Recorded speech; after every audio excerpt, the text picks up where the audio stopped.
What's up, everybody? It's Matt Johnson. We're back with another episode of Real Estate Uncensored. This is the place where you get actionable ideas, insight, and inspiration to turn your real estate career into a life of freedom.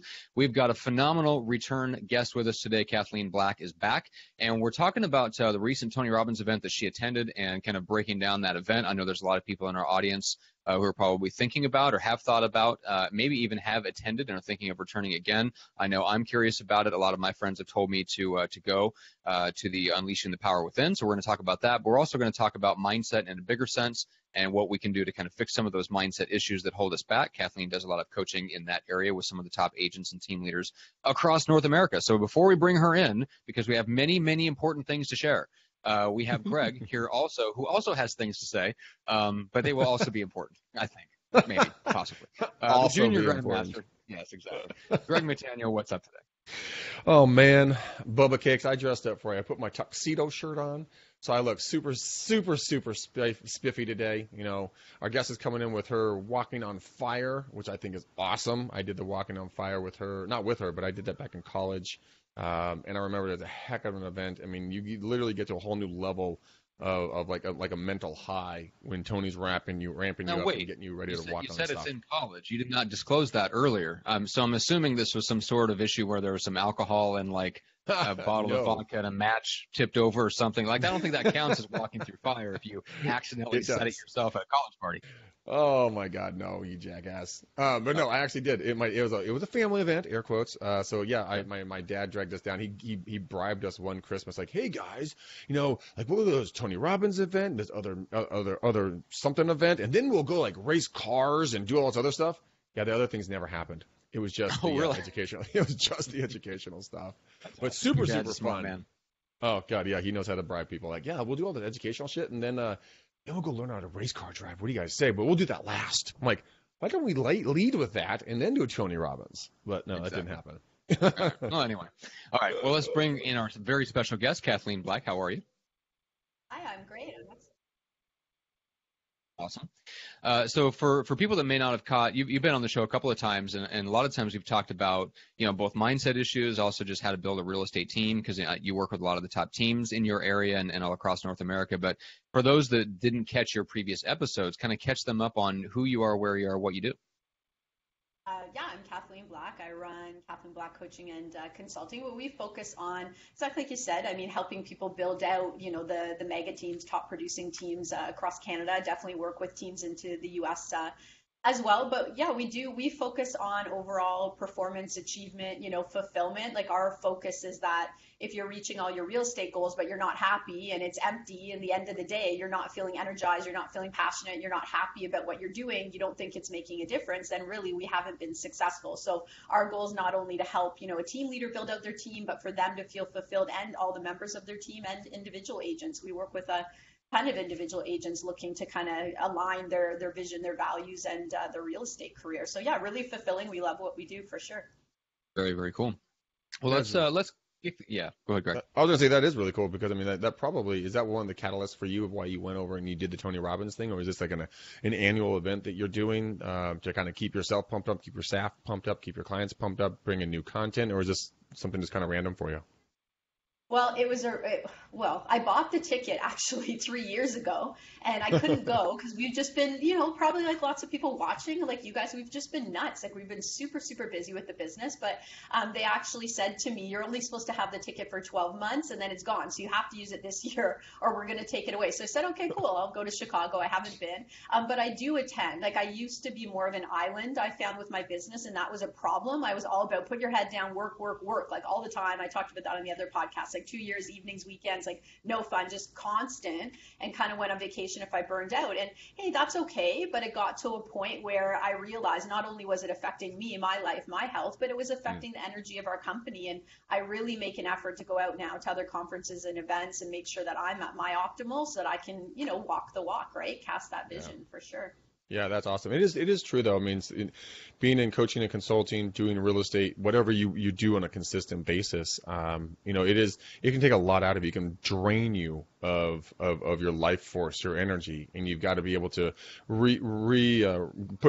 to the gas station and fill back up so you're ready to go out and hit the road hard again and really serve your clients. So I commend you. I mean, a lot of people just talk about going out to a lot of conferences and going out to doing a lot of these things, but you're putting your money where your mouth is, and you're actually making it happen. So, dude, kudos to you. That's super awesome. Your clients are gonna be super pumped about this too. Well, yeah, and I think the reality is, I mean, if, we all know if we're low energy, we make low energy decisions. And the truth is the same with coaching, right? If I'm on a coaching call and somebody's in like strong victim mode, which, hey, it happens, and they're going, poor me, and they're pissed off, and all this stuff's happening, and I'm kind of tired, I'm listening, part of me is like, yeah, okay, they're mad, and I refuse to show up that way, so I need to make sure I have the energy to be like, no, wait a minute, what are you doing about this? Like, let's put this into action, let's change things. So, yeah, it's really important that I show up with the right energy for them and for me, because to be honest, too, I don't want them rubbing off on me when they're in that mindset. True. No, thank you. So I need to be powerful enough to be like, hey, like, I'm washing my hands of that. After this call, you can go chill like that, but I'm not going to join you. So yeah. It's true. I've done a lot of coaching in the last couple of years, and there has been people that rubbed off on me, and it took me. Kathleen, I'm sure you can attest to this, but I mean, it took me a couple of days to recover because there was such a negative energy coming out of the other person. Like, it drained me and then killed me for 2 days. It's unreal. And I got the big T, the Tony Robbins. I got him playing in my house.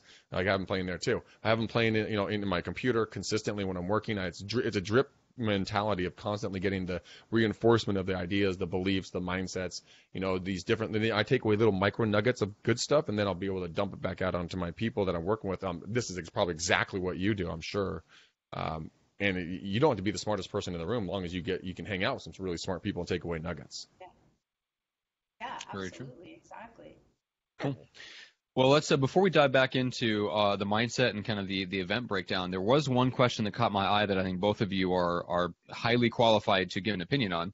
I am not at all, so I will defer to both of you guys on this. This is from Aaron Matieros in the Lead Gen Scripts and Objections group. He says, question, do you cold call anytime during the day, or do you have strict hours and then don't call anytime outside that? I would love to know the best and worst times, or if it just flat out doesn't matter. So Kathleen, let's start with you, because you guys are essentially lead conversion and ISA training experts. You've actually got, we've had your ISA training guy on one of our other podcasts before. So you guys are really specialists at that. Have you guys found any correlation between certain times of the day, or maybe certain times that are just out of bounds or not productive? Yeah, and we've actually done a ton of updates since that person was on, and brought on some new experts in that area for us. But not all of our ISAs actually do cold calling. But that being said, some of our teams do cold calling. Some of our ISAs do. I wouldn't say it's our top by any means. We haven't found it to be our best leverage kind of go-to in an ISA position. But the people who do, for sure, we tested. So every time I have somebody doing that right now. So every time that she's on the phone, she's recording exactly the time of day that she's called, how many attempts, how many contacts, and because it's new for her team, we'll go through that for at least several weeks, like probably 4 to 8 weeks. I'll really be watching the tracking, and then we'll lock down the best possible times for her to call. We have typical times that are usually best, but I find sometimes it's a little bit different based on their database, so we always just assess it. Yeah. Okay. Makes sense. So test it for your individual area. Greg, what have you found works for you? Yeah. A couple of years ago, man, it was so different. I mean, a couple of years ago, you could call all day long. I mean, even as short as 4 years ago, you could call all day long from like 8 till 6 or 7 at night, and you could really have some pretty decent conversations. You're also putting up 500 to 750 phone calls per day, so the law of averages and numbers really kicked in there. And that's what I did. I mean, I've done almost 450,000 phone calls and counting myself. Yeah, it's scary how much time I've logged in the chair. It's funny. I wonder why I don't even look like one of your kids yet. I should look like one of those little fat bastards just by sitting in this chair so much. I had to throw that in there for you. But I mean, I've found that in the afternoons, and this is something that a good friend of ours, Stefan Adika, kind of goaded me into, is that I will call from 8:30 to 9:30. I found that to be a pretty good time to call people up early. And I thought I was going to yell that, but I didn't when I first started doing it. And then I do my calls from 4:30 to 5:30, but then I extended it actually until 6:30 and even over to 7 p.m. with Stefan one night. And we were getting phenomenal responses from people from 5:30 until 7. I was blown away. I did not know if that was a possibility, but that's just what we're seeing in our personal markets, and everyone's going to have different sociographic, demographic, geographic, constraints or abilities that are different in every area. Single incomes, dual income neighbor, households. So Right. I know for door knocking and for most prospecting, it's the law of 30%. Doesn't matter if you do it at 8 a.m. on a Monday or 2 p.m. on a Saturday. On average, about 30% of the people are going to be home on a rolling average. So that's what we've tracked here in Northern California. So who knows? Okay. Interesting. Yeah, that's a high percentage. I've heard a lot of people making calls wondering why they're only getting 10, 12, 15%, which I think in some areas is more common. So I think, Greg, your marketplace might skew older, for example. And Kathleen, you made a great point. At some point you just have to break it down and say, hey, I'm going to test it for 4 to 8 weeks and just track the results and see what works best for my market, because it's different enough in different areas that there's no like one size fits all answer, it sounds like. You're talking to me? Sure. Oh my God, who are you talking to? Kathleen. Yeah, Kathleen. So let's dive back into the Tony Robbins event, right? So I've heard one of the things, one of the suggestions is go alone. I was specifically told that by a mentor of mine, like, do not bring anybody else with you. If you bring somebody else, like literally sit on the other side of the auditorium, because I'm like, oh yeah, like Greg and I were thinking about going to the one in Anaheim, I think last year or something. Yeah. So we didn't end up making the time, and we absolutely should have in retrospect.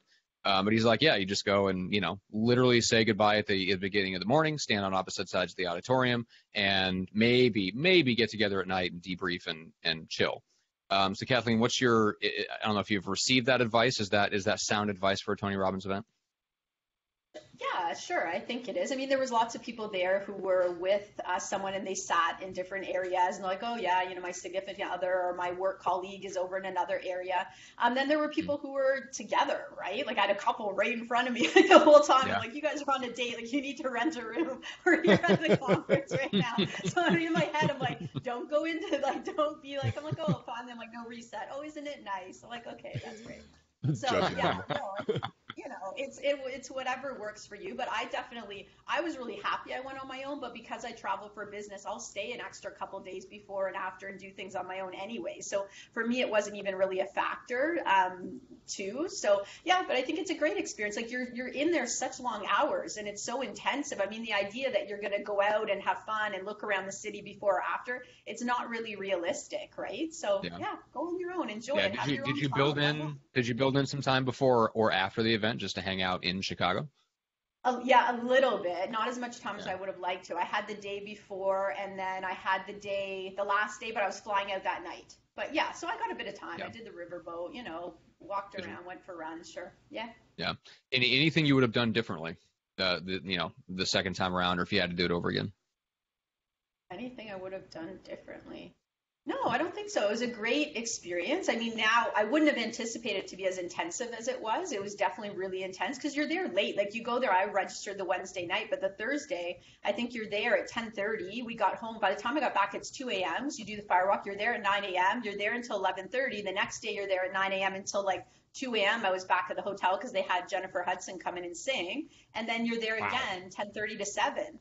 So it was like you're there and there's not a lot of breaks. So the only thing I would recommend is, I was lucky in the lobby of our hotel. They had a great cafe that had organics and like exactly what I wanted to eat while I was there. So I just took little things so I could eat it throughout the day, which is a really important recommendation.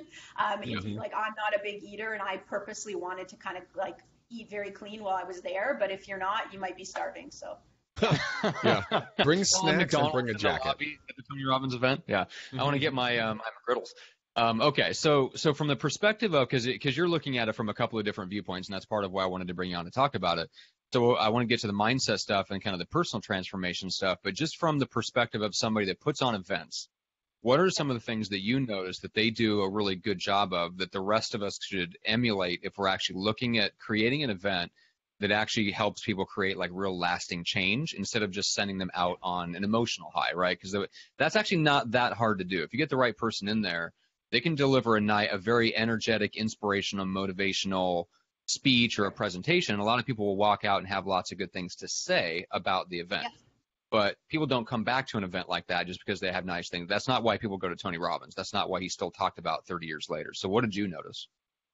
Well, I mean, the experience, like he's leveraging those two top ways that you're going to adjust your mindset, right? So he's got your physiology, the impact. So the two top ways, I think we talked about this even on last podcast, your physiology and then what you're thinking about, like focused thought, intentional thought. And he's a master at combining the both. So you're locking it in and you're anchoring. I mean, a big part of NLP is doing that. Like, how can you understand that your emotions, like, any baggage or any negative things are anchored in your body? You could do the exact same thing with positive things. You can anchor into your body different, techniques to reset yourself, to anchor yourself, to power yourself up, to adjust yourself. And he's combining both of those. So, I mean, for me, it was really important to go and see that. I think he's also really adjusted based on the attention spans of our time. And I think that that's important. I mean, initially I was kind of like, okay, like, is this like a concert or is this a transformational experience? There's people up there dancing, there's music, like you feel like you're at a concert the entire time and you're jumping and dancing and you have strangers massaging you. You're massaging strangers at first, a little bit weird, but fine. I'm out. So, I'm out. You kind of adjust to it. That's okay. So yeah, I think he's combined all of that. And I went to a conference purposely last year in New York for this reason, to model, hey, what's the next step? Because we're at that step where we either have to go higher volume and we'll lose our boutique feel of our events that we have right now. And interesting enough, they had amazing speakers at that event, but the organizational was horrible. The organization of it, like nobody knew what was going on. It was just everything they promised they didn't do. So this was really good to go to Tony Robbins and say, okay, like if instead of walking in and being judgmental and going, okay, wait, like, is this just an entertainment show? Going, well, what's actually the intelligence behind this? Instead of saying, oh, it's too easy, saying anything that's done well by somebody who's a master actually does make it look easy. And I think I think it's that both. And for me, I'm definitely taking away, like, our Ultimate Team Summit, we'll have people standing up every 20 minutes. Like, we've already talked to our team and our coaches and a lot more energy, because I want them to remember the knowledge and the feeling and the heart. I want all of it, right? That experience. Yeah, and that's a really good point, and we can dive into this a little bit more deeper. So you talk about the physiology and then the focused thought, and I think what Tony Robbins to me is a genius at is the ability to create a transformational experience, right? Because the content of what he has to say is a combination of things that already existed. He's a genius at in other words, others would say, who watched him come up in the business, would say he's a popularizer of NLP, or someone who managed to bring NLP and some of the other principles and then combine it in a way that the masses can understand. But the reason I think he's a true, genuine genius about it is that he did it in such a way that it brings it into an experience, which is, I think, the best way that a lot of us learn is let's put us into an environment where the environment itself teaches us, as opposed to just standing up and just like delivering a message. And I think that's one thing that people who are new to putting on events, I think struggle a lot of times with, is we can get up and we can say a lot and we can teach. A lot of times that doesn't change anyone's behavior after they leave, right? They'll get some aha moments and they'll enjoy it and they'll be masterminding and stuff like that. And that's all awesome. But yeah, I think Tony Robbins is a genius at creating this experience that you never forget, that can potentially alter the way that you think about yourself. I mean, you can really come away with real actual behavior change. So I'm curious, from your perspective, is there anything that you walked out of there saying, okay, these are the things that I'm going to change, like on a daily or a weekly basis, to kind of keep the momentum going? Are there specific? Yeah, well, it reinforced some things that I already do, and it added some other things. Like, I'm an NLP practitioner and coach, so I remember when I took that was quite a journey. It was 110 hours, right, going through that. And I remember at that point saying it changed my life, and it did. Like, hands down, it changed my life. I wouldn't have this company. I wouldn't be in the same position if I didn't take that training. So going into Tony Robbins, I do agree. Like, he'll say, oh, NLP was big in the 80s, but almost everything he does is NLP, and he does it so well. So it just reinforced everything I believe in, but he does it in such a commanding way that really you remember it. So he has you make certain commitments. Like, I committed to take our Ultimate Team Summit to the next level, which I think I needed to do. Like, I've done it so many times in another company, so I needed to do that. And some commitments with boundaries and personal lives, things like that. But I think the big thing I brought back to my clients is the priming. I spend a ton of time, exercising and doing yoga because it primes me. It gets me in that right mindset. And I wasn't talking about it enough with my clients for how much of an impact it has on mindset and success. So I've been doing a lot more of breathing techniques, even on my coaching calls. Like, I'll have them kind of do, like, it's a little bit of Tai Chi style, but when they're breathing up and bringing the energy in, holding it for 10 seconds and trying to envision the oxygen in your brain and coming coming down, and doing it, 5 times on coaching calls just gets everybody to go, okay, we're in the room, we can focus, like leave everything outside there. So a ton with that.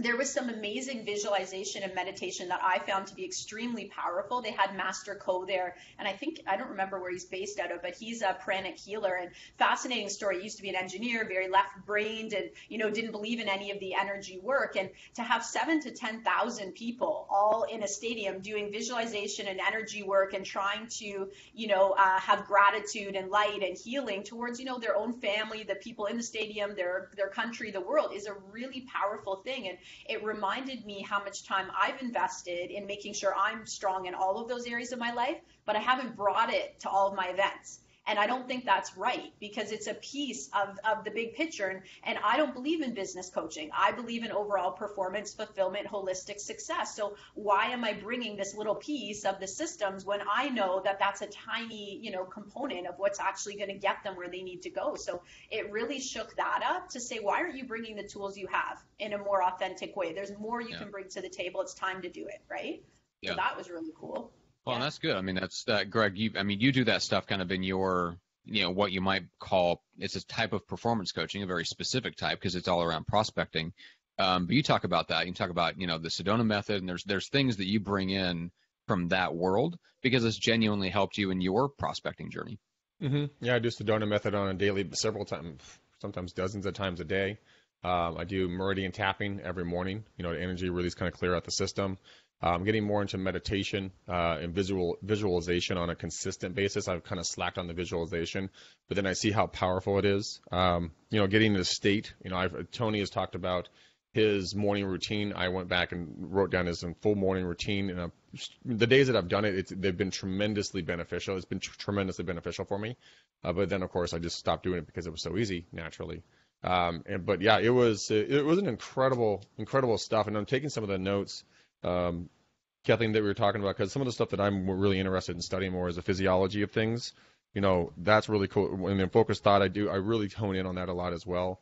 Wherever your mind goes, your body will follow. And people they tend to be in a negative state for a majority of the time, because, like, if you have a cup full of muddy water and you keep putting muddy water into the cup, you're only going to have muddy water. If you can clean that out by pouring in clean water to the point where it flushes everything out, that's the same thing with your brain. Putting in positive thoughts. I start every single morning, like I'm still laying in bed with my eyes closed, and I'll start going through my I am statements. I am this, I am that, I am this, I am that, all positive statements that primes me, gets me up and going, and gets me out the door. But yeah, this stuff is very, very powerful. A lot of people look at it and poo-poo it, in my opinion, to the fact that, it's just this, crystals and mystical bullshit, when in reality it's not. It's pure energy, it's pure physiology, it's pure mindset, but it's simple because it's so simple. People disregard it. Like Kathleen, like you, change the way you're breathing. That's not a huge thing to do, but it will have massive positive effects on you. Matt, you do box breathing, right? Every morning, you still doing that? Absolutely, yeah. Box breathing combined with a mantra. Mm-hmm. Yeah, and it's and then I expanded that over time. So I've got my how about priming, Kathleen? So I've got a document here that's on my phone. It's actually on a program called Workflowy, which is this amazing, super streamlined, very clean, almost like a checklist or a notepad program with collapsible checklists and stuff. So I have my dream, my life's dream, in pretty good, spelled out detail. I'd say there's probably 3 pages of text there that I go through every morning. And the box breathing, I actually incorporated the very first paragraph of my dream into my box breathing. So I'm saying a segment, I broke the paragraph down into almost like little, sentence fragments or whatever. So at the top and the bottom of each breath cycle, I'm saying the next step in that. And then I go right in that. I pick it right from that. After about 15 to 20 minutes of that, I'll pick up the phone and then read through the whole thing, all 2 or 3 pages, whatever it is, of my life's dream. And then I broke that down into a little dot called My Clarity, which is to reach all my goals, I only need to successfully do these vital few things. And I've got, at this point, it's 4 things. There's only 4 things I actually have to do that if I do them successfully, all those other, it's the first domino that knocks all those other things in my dream down. So, I've learned by experience that's kind of what works for me on priming. And the way that I liken it to is almost like if you're at the gym and you're about to do, a heavy squat or something like that, like you brace yourself, like you tighten your abs. That to me is like our success routine in the morning is a lot like that. Like we're about to go into a heavy lifting session. Like we need to have our core primed and ready to handle the weight of what we're about to do throughout the day. And so that's kind of how I look at priming. I don't know if you've thought about it that way or if that resonates, but when you talk about priming, that's kind of what I think of.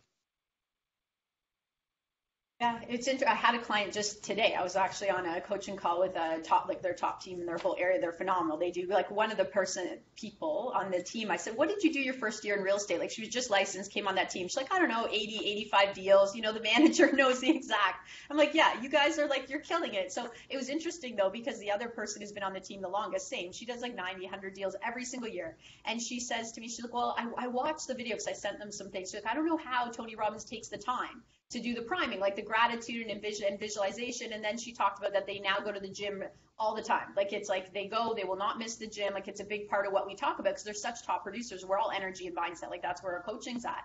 And I said, well, if you believe that all your success in life came from taking that 15 minutes every single morning and it delivered everything you needed, would you take the time? And she's like, yeah, exactly. I said, remember when it felt too much to go to the gym? I said, now it's whatever you believe to your core. I believe to my core, if I do not exercise and create energy, I cannot run my life. Like I believe this. There's absolutely no way I can sustain what I have on my plate right now without doing that. And if you believe the same thing about priming and whatnot, you take the time for it, right? But I think it's the physiology is huge. Like Greg, what you're saying, I look back on so many times in my life. I remember somebody saying to me once when I went through my separation and I was kind of down and selling and 2 kids, and, it was hectic. And I started going to the gym. And I still remember somebody really close to me going, I've never seen somebody's life change so much from going to the gym as watching you. She's like, I don't know if you see how much you've changed. She's like, it's like you're a completely different person. Like you're optimistic, you're happy, you have energy, like you're not down. She's like, I don't think you even see in yourself what a change it was. And other times, I remember not often, but feeling like rock bottom and being upset and getting up and going, no, I'm going for a run because I know I can change it, right? Like you want to change your life, you change your physiology. And I do believe that's really true. Yep. Yeah, there's a great quote. Peter Daniels, a real estate guy from Australia, said, emotions are not subject to reason, but they are subject to action. Heard that quote when I was like 20 years old, and that's always stuck with me. That's a phenomenal one because he would basically just say like, look, if you're feeling a way that you don't want to feel, you don't reason with it. Get out and do something, whether that's getting physically active, working out, running, walking, even just taking a long walk. We'll do that. I used to do that a lot, actually, in similar circumstances. So I was never a long distance runner, not interested. Absolutely not interested. But I do enjoy the walking part or hitting the gym and throwing some weights around because, it completely takes your mind's focus. Again, it changes your physiology and it changes your focus. Like especially physical exercise does both of those things all at once. And, whether it's getting in the gym and throwing some weights around, it changes your physiology so that there's a little bit of control because you can focus on your physiology and you can, express control of the situation by controlling your physiology. And then also just getting in and doing something that's, physical exertion and pain, like just takes your focus off of whatever you were focusing on that was making you feel bad to begin with and puts it on your body, which is good. So yeah, it kind of breaks you out of that cycle. I mean, Greg, you've done that a ton with, even though I'm annoyed when you do it while you're on the phone with me, but you do your 10 or your 15, 20,000 or whatever it is, your thousands of steps every day. Yeah, it's my way of getting my brain to move. And yeah, is it the most ideal? No, but but it works best for me, so I do it. Like you eat cookies, I go for walks. That is the exception to the rule of how I should get my brain in gear. That is a treat for how I celebrate success. Actually, what I do is for my coaching calls and stuff, since I do them for free, I don't give a fuck. This is my time, right? I'm giving it away for free. So I'm saying, hey, look, I'm going to go for a walk. You guys are going to get coached. Everybody wins. And so they get the expectation. But I'm out when my mind's moving. Like sitting stagnant, I'm not as good when I'm out there moving and shaking. There is a supplement that I actually started taking. It's called Alpha Brain. It is a phenomenal, all-natural supplement. And I bought the small bottles from a guy. He was in the military. Very, very, very knowledgeable about, supplements and substances and everything else. And so I bought the small bottle to see what it was like. radical transformation on my focus and my short-term memory retention when I take the pills. Zero side effects, been double-blind tested, the whole thing. And I've been able to focus in on this stuff with some help with some of this, with the Alpha Brain product. But majority of the time, it is getting out there and it is being active in some way, shape, or form, or just taking action. But I mean, no, don't ever use a supplement as something that as a substitute. Always get out there and really put one foot in front of the other. Go to the gym, jump in the pool, do something to physically stimulate your brain and get moving. Nothing will take the place of that ever. Yeah. So, Kathleen, what are some of the recommendations that you're making to clients on how they can prime themselves, and how are you helping people kind of put that into action? Well, I think it's a process, right? For some people, when they first hear about it, they're like, what are you doing? Like there's the 5 a.m. club, there's Morning Miracle, there's so many different sides. And I think some people initially kind of think you're a bit nuts. Like, what do you mean you're going to wake up that early and do that routine? Yeah. So it's a big part of our culture and our network. Like, I think I've recommended Morning Miracle, the book, to almost every client I have. It's like, I remember reading it and going, you're kidding me. Like, it took me probably 7 years of different training and different mentors and different books to understand everything that they put in there and make very, very simple. So I think it's a fantastic book just to get you started. But our idea is getting that mental clarity before we go into our day. So we talk a lot about, techniques that allow us to stay calm, that idea of be like water. So things don't get to us. So we can be consultants. So we don't get into that pushy sales mentality. So when you're doing the level of business that people in our networks are, I mean, the biggest thing is not transition, like not taking a negative situation or negative energy with one client and having it go for their whole entire day, let alone 3 days, because now they're busy, they're frantic, they're reactive. So how can we kind of neutralize inside ourselves so that we can flow through our day and stay strong? So it's a lot about state management, which really that's what the event was about. Like anybody, like you're jumping so often, and that jump is going to reset. So we work a lot with what can we do in the day, whether it's mentally or physically, to reset ourselves. And if we have to do 500 resets, that's the power in us that we're able to reset, whereas somebody else is going to get stuck in it for a week. We're not going to. So it's that bounce back again, the mental preparation that if you can just allow it, all that energy we spend stressing, having anxiety, worrying about things, we could use that same energy to go, I'm just going to allow, I'm going to do everything I can, and I'm going to move forward and focus on other things. Because you know what? It's going to be what it can be. And the more we practice that, we have more capacity to do more business, to be happier, to have a life outside of real estate. So, for sure. Yeah. I heard one of the greatest quotes I've ever heard, and it stuck with me. Like, Matt, you had a quote that stuck with you. I heard this one: worrying is praying for what you don't want. Yeah. And someone sits there and worries about something, they're literally putting a negative intention out into the universe, and it comes back to you because you're literally praying for it, going, oh my God, oh my God, oh my God, oh my God, oh my God. Boom. Now you get, oh my God. Instead of going, hey, you know what? It is what it is. I'm going to do what I need to do. I'm going to affect what I can affect. And there's the end of the story. But yeah, worrying is a prayer for what you don't want. And that scares the shit out of me. When I start worrying about something, I'm like, Going to release that energy, going to move forward, going to be positive, going to do my IMs, and then going to keep going on the right track. And I haven't worried ever since. Actually, I learned that about a month or two ago, and I have since then. And anything came into my mind, I immediately just released it. I'm like, nope, not going to worry. It's going to do what it's going to do, no matter what's going to happen. And then wherever the situation is, I can't affect it. I can only affect myself in the 3-foot rule, as the Navy SEALs would call it. Anything within 3 feet of you can affect. Everything else is out of your control. And just move forward with the positive intention. Now, you were fumbling around with a book over there. What were you going for over there? It was. Well, because it reminded me of something that I read in Psycho-Cybernetics, which is an amazing book. But he talks that exact thing. Positive and constructive worry does mentally begin to play with the idea of complete and inevitable success. And he talks about just the process, how the process of building confidence and faith and courage are built with the exact same mental process as worry. And he goes through exactly how worry starts, forms, and progresses into thoughts that end up turning into reality in their most extreme form. And he talks about how we can use literally the same process of just kind of playing with a little bit, then getting it more vivid, as Tony Robbins would say, like bigger, brighter, closer to you, that sort of thing. Like that's how worry works. It just starts a little question like, what if that didn't go so right? And then we allow it. We keep following it down the rabbit hole, and we make it bigger and brighter and more vivid, and all of a sudden it's a full-on, sometimes a panic attack, an anxiety attack. Well, the same works in the exact opposite, and we just have to do it intentionally. We have to direct our thoughts that way, which is where a lot of us struggle. And so, yeah, it just reminded me of that passage in the book that it literally is the exact same process. So yeah, that is one thing I need to work on more. So I do morning visualization of my schedule. And Kathleen, I'm curious what you do for your visualization. But I definitely need to improve on just taking a little bit more time, making it a little bit more intentional to do it, like Tony Robbins would say, visualize not just the way that the day is going to unfold, but envisioning the day being a success, and then in very clear detail, making it big and bright and vivid, and picturing how I'm going to celebrate the success. So Kathleen, you want to share a little bit about how you're incorporating some of the visualization stuff you've learned? Yeah, I mean, we talked about last time, the letter from the future we do for an annual thing, but I mean, our kind of step is, okay, it's one thing to have the intention, right, in the morning. So my intention is to do, ABC, right, to go for a run, to get along with people around me. I'm just kidding.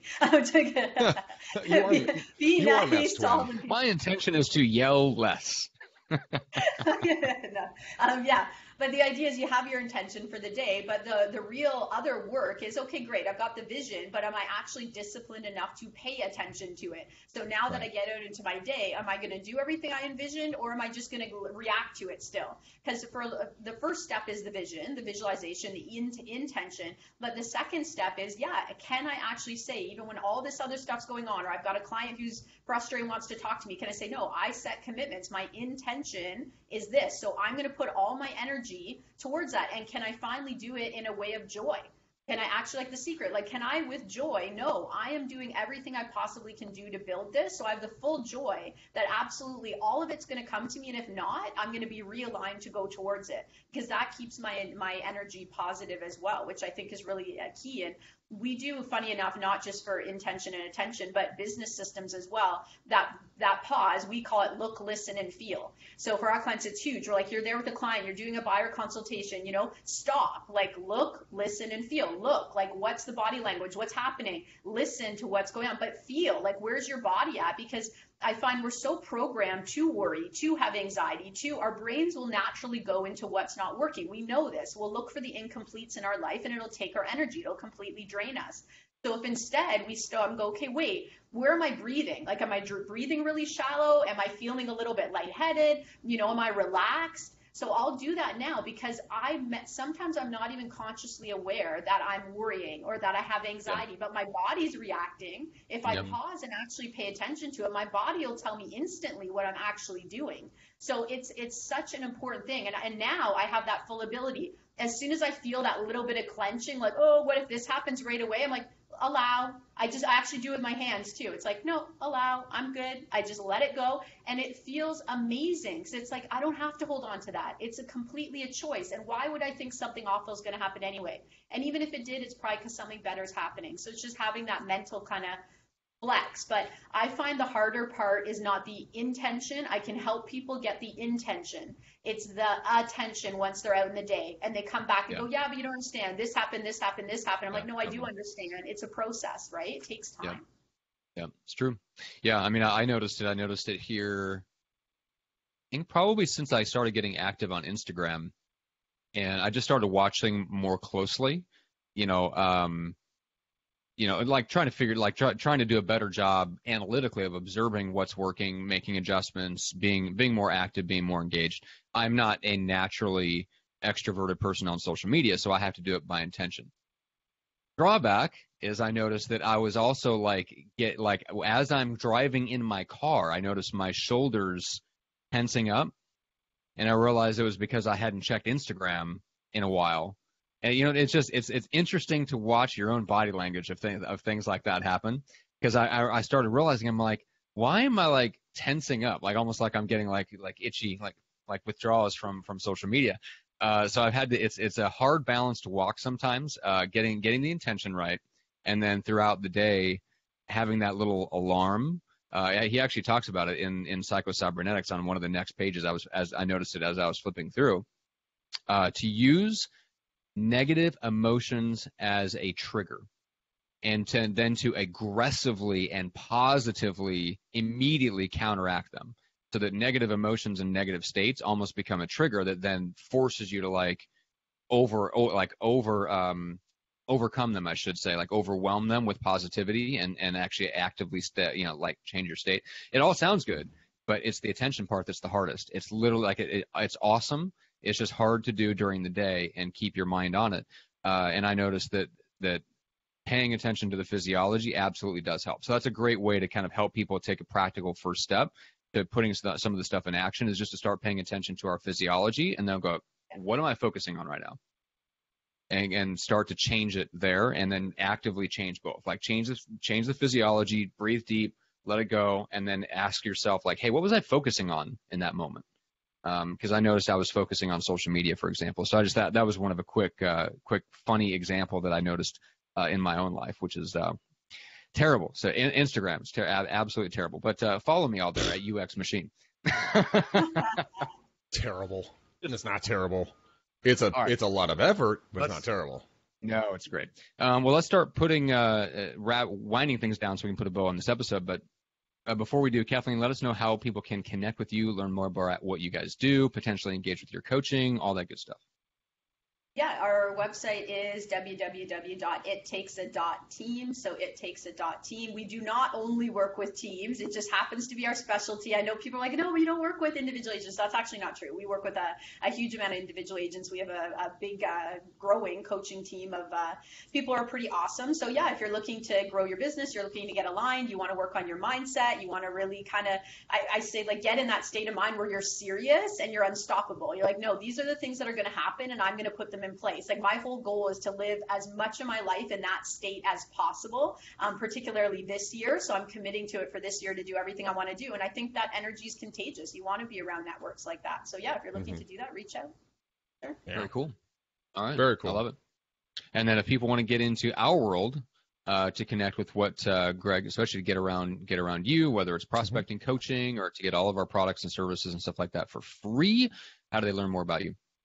Guys, go to bookmcdaniel.com. Go to bookmcdaniel.com. What you'll find there is we're going to do a consultation call to see if what the empire Matt and I are building over with EXP, kind of the whole format we're doing.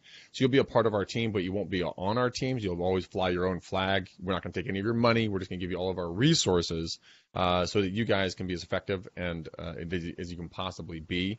If you want to dip your toe in the pool and see if that's something that you guys are wanting to do, again, go to bookmcdaniel.com for that, or just go to coachwithgreg.com and book a 60-minute free coaching call with me and see if this is something that you want to jump in and try out. So book McDaniel for EXP, and then free coaching with Greg for a free coaching call. So that's how you get a hold of us. Matt, pick a color for the bow, because this is a good show. I hope you guys go back and rewatch it, because this is some good stuff.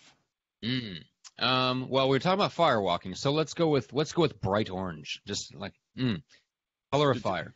So Kathleen, we're going to go with Kathleen's shirt is what we're doing. Perfect. Well, she has 3 colors on there, so I had to pick one of them. Yeah. So let's go. Yeah, let's go put a nice orange bow upon this episode. So yeah, so guys, go back and listen. We talked a lot about physiology and focus and stuff like that. Kathleen, you mentioned that we talked about it on your previous episode. So guys, go to reuncensored.com. Check out one of Kathleen's previous episodes of the show, because we've gotten into some really awesome stuff on your last episode. And then make sure that you guys check out ittakesa.team. Learn more about her.